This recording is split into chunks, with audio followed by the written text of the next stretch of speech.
Good morning, everybody, and welcome to ShortSalePowerHour.com. We've got. Did you just grab my hand? No. That was kind of awkward. Are you kidding me? Although you do look really cute with your red shirt that matches your Thank you. little red lines. Thank you. This is my new Group 4610 apparel here. How you like that? Can they get that? Well, tell us if you actually would like to buy Group 4610 apparel or Short Sale Power Hour apparel. Leave us a comment here below, and we will consider ordering that for you and potentially selling some of these. Sure. But for right now, no, Kevin, they can't. Okay. Well, hey, I've got a friend here with me today. This is my partner, Kevin Kauffman, and this is my friend, Mr. Bobblehead. And he's here. Wow, really? Okay. Where the heck are we, Kevin? Tempe, Arizona. Tempe, Arizona. Thank you for reminding me of that. Right off the corner of US 60 and rural. Thank you, thank you. Okay. And let's see, yesterday we brought back Coach Collard. It's been a couple weeks since we'd seen Coach. Yeah, well, we love Coach. Thanks, I'm glad you brought Coach back for some, and he's going to be around. I took some time off in Europe. For several weeks. Absolutely. Okay. Well, we're going to get back into the first 30 days. I'm going to give you as quick of a recap as I possibly can. Over the last couple of weeks, we've talked about how important the first 30 days is to successfully completing a short sale. The first 30 days starts when you have a fully executed contract on your short sale listing. You're making it very difficult, Kevin, to film today. Keep going.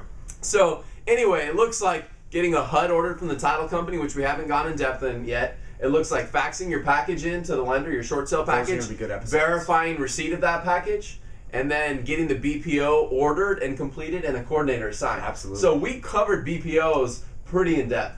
I would say we bored some people to sleep out there. However, here's the I thing. noticed some viewership dropping off after, Viewership like dropped the off. 8th and 9th episode of BPO. Well, but that's Was the it problem. based on the episodes or their lack of commitment? Lack of commitment. Absolutely. In fact, I would say it was based off of your lack of understanding and thinking that you already know everything about BPOs and how important they are to your transaction. The people you're talking to are the ones that are still watching, so it's actually not relevant to talk to the ones that are no longer watching. No, they're coming back because it's not going to say BPO in the title. They're all back. Oh, they're back. They're all back with friends. Okay, cool. I'm just saying, those people who tuned out the last 3 or 4 BPO episodes, you know who you are, and you're also not getting the results you want because you think you know everything and you don't know how important BPOs are.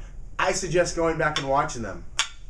No, it just doesn't What were you move. saying? It just Well, doesn't you move. just don't have the touch I do. No, I'm sorry. Okay, so here's what I want to talk about today. We're going to go into this more throughout the rest of the week, but I want to talk about actually getting a coordinator assigned and working that process a little bit. Now, getting a coordinator assigned just starts from being a detective, which we've talked about also over the last few weeks.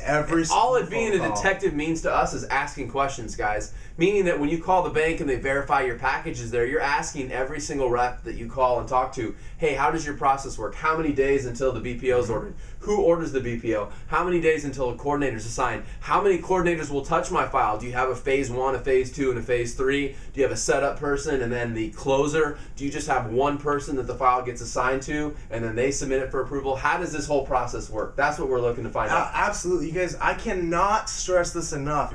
I don't care if you've done 200 short sales, and you haven't, but if you've done even 2,000, every single time you're making a call, you should be asking a freaking question. Don't think you know everything, and don't assume the bank didn't change their policy because the direction of the wind changed during lunchtime. I promise you they've changed the policy because of that. So you got to take every single opportunity. I can't stress that enough. Ask the question. Fred just shouted out about 10 of the most popular ones that you need to continuously ask over and over again. It might just be verifying phone numbers. It might be just understanding their process and their time frames. It might be understanding the BPO process. It might be looking for managers. It might be doing what we call escalating before you need to escalate.